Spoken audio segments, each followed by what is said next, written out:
So, you know that worker strikes historically have involved destruction of employer property, right? You want to know why?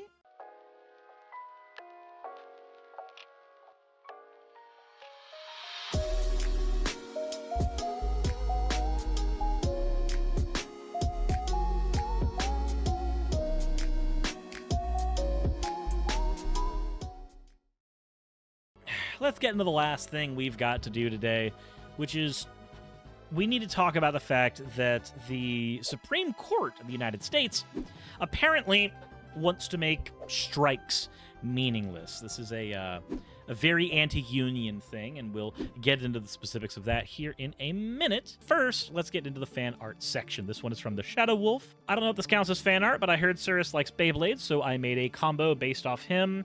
There was no cat theme to core, so I used Kerbez because it kind of looked like a cat if you squint, and Burst for the blade because kind of sort of hammer, even though it's actually an axe over Metal Extreme 10.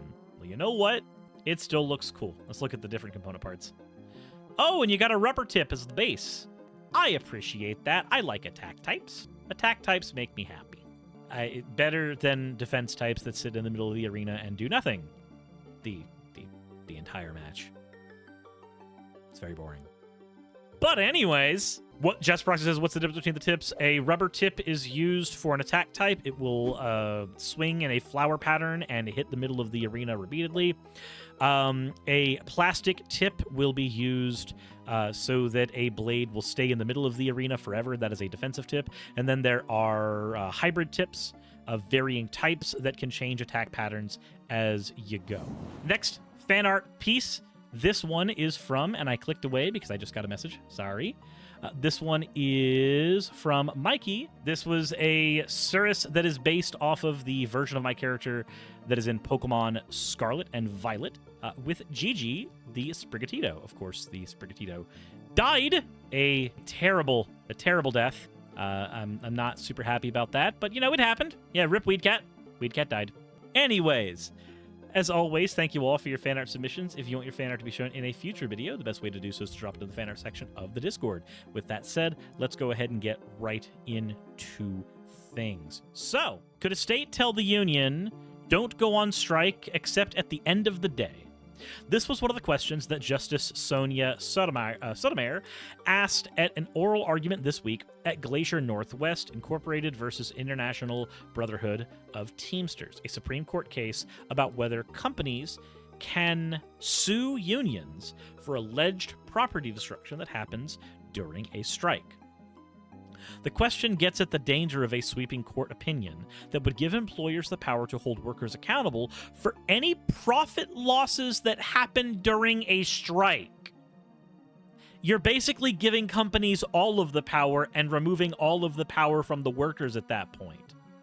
If you can remove all of the power of the workers and throw it all into the companies, the way you would do that is making it to where the profit loss of the company is on the workers. So let's think about this. Company does bad thing A. Union wants company to stop doing bad thing A, so they strike. The company strikes, and the company, or the union strikes, and the company goes, well, your striking is cutting into my profits, but since you all are accountable for the profit loss and not me, it doesn't matter what's happening to me. You'll have to pay for it no matter what. So strike all you want. Just sit in the back and strike for as long as you can. Who cares if our line goes down for a little bit? You will be forced to make the line go back up. That is absolutely fucked. Which, of course, is the very purpose of going on a strike in the first place. It's to it. You go on a strike so that you hit the company in the wallet, so that the company stops hitting you in the head. That's the purpose of a strike. Throughout the oral argument, the liberal justices sounded the alarm on how a ruling in favor of the company would imperil the U.S. labor movement. Conservative justices seemed eager to bring about that exact result. And of course, our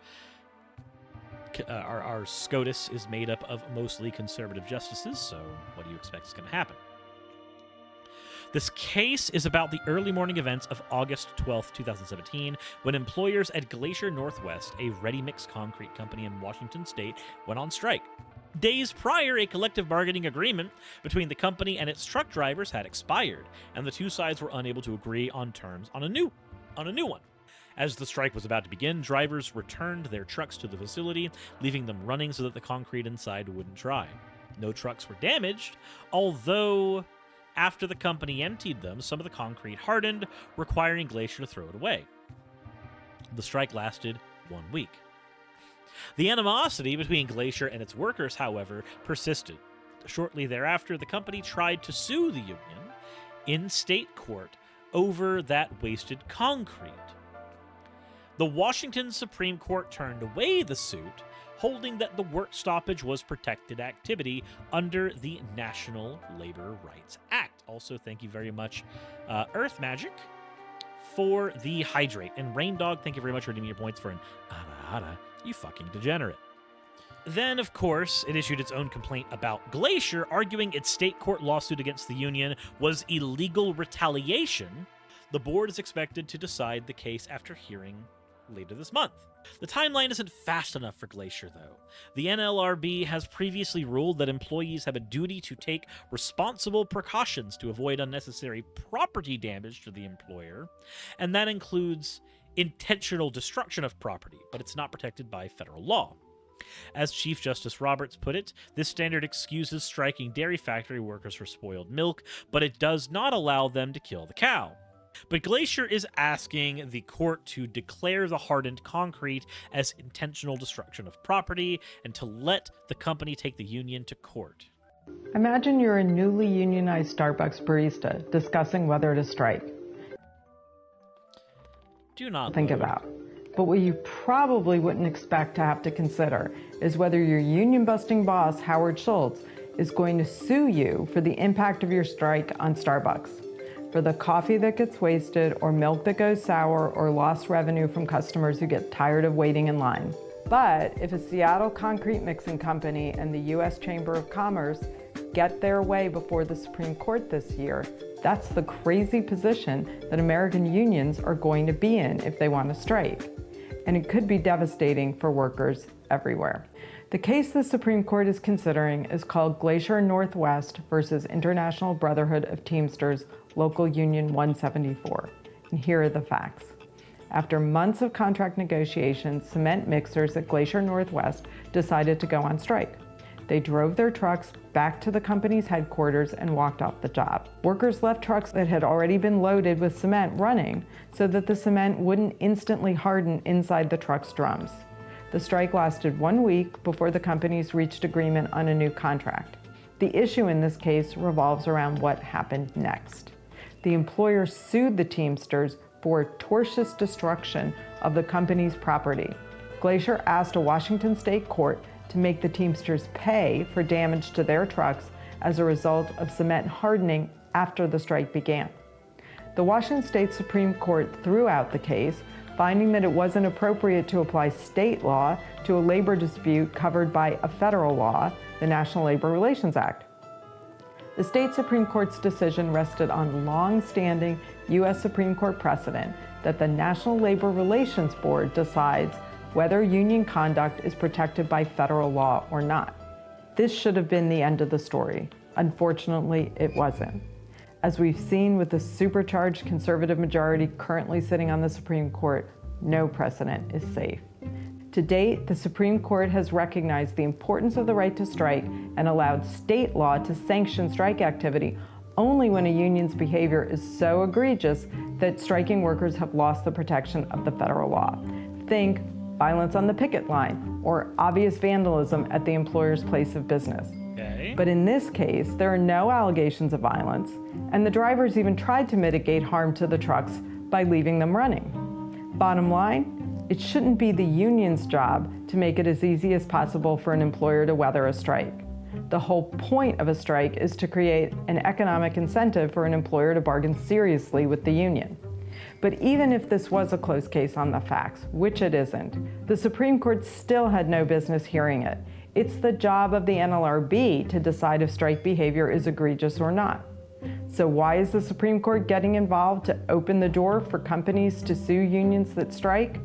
Because this court has shown a sustained hostility to workers' collective bargaining rights. Just a few years ago, it reversed decades of precedent to make it harder for public sector unions to collect dues. And 2 years ago, it made it impossible for union organizers to talk to farm workers in the fields of California. And now conservatives are plotting to make it easier for wealthy corporate bosses to be able to sue union employees just for asserting their constitutional right to strike.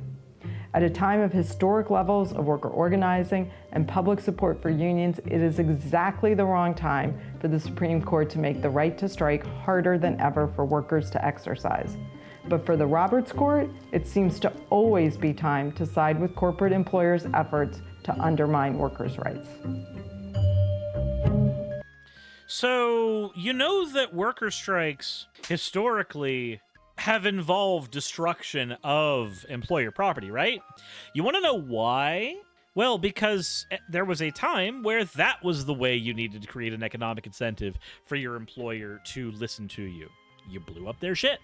I may not be in a field that technically can get a union, because, I mean, we've already tried unionizing YouTube, and that's not going to work for Twitch either. But, you know, there is something to be said about the measures that one can go to when backed into a corner. During oral argument, several conservative justices warmed the narrative pushed by Glacier's lawyer, former Trump solicitor, General Noel Francisco, who cast the NLRB as an overreaching federal agency that impedes on state sovereignty. And he's since required state and federal courts to defer to the exclusive competence of the NLRB in disputes where organizing activity arguably covered by the NLRA is at issue. For more than 60 years, this broad pro-union rule has kept employers from suing unions in state courts without taking their case to the NLRB first. But on Tuesday, Justice Clarence Thomas, because of course it was him, asked questions implying his discomfort with the policy, which the Garman Court created in light of the NLRB's specialized knowledge and cumulative experience in labor matters. Is there any other case where we have this arguably protected preemption, he said. When the chance to roll back labor rights is in front of them, Thomas suddenly sees longstanding court precedent as optional. Justice Amy Coney Barrett chimed in to express concern over the length of time that the state's courts have to wait. It could take the board a long time to decide a case. Should we take that into account? This concern is at best misguided. The NLRB typically takes 2 or 3 months to decide a case. Given that Glacier's case has been on the state court system for 4 years, it's hard to argue that a few extra months harms Glacier and its or the state court system or anyone else.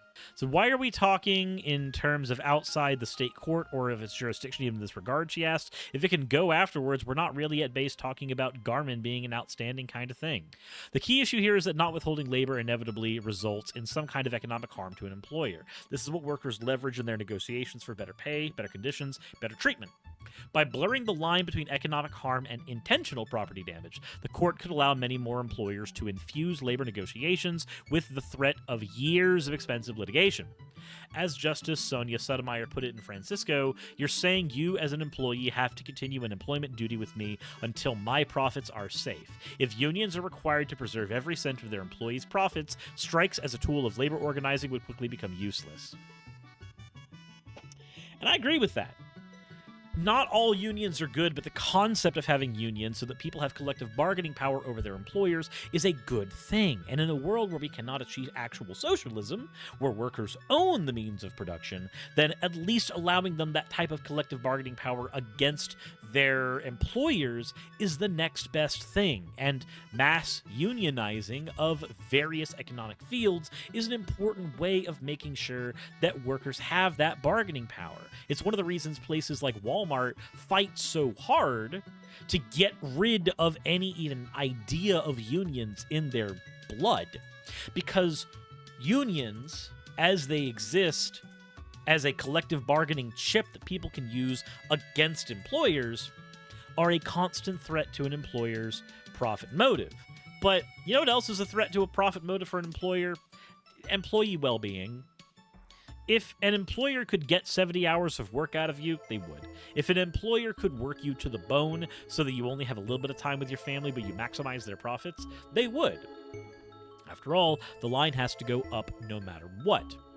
The point of a union is to give yourself the ability to advocate for yourself against a company that would potentially harm you in its efforts to always make its profit line go up. Unions are a good thing.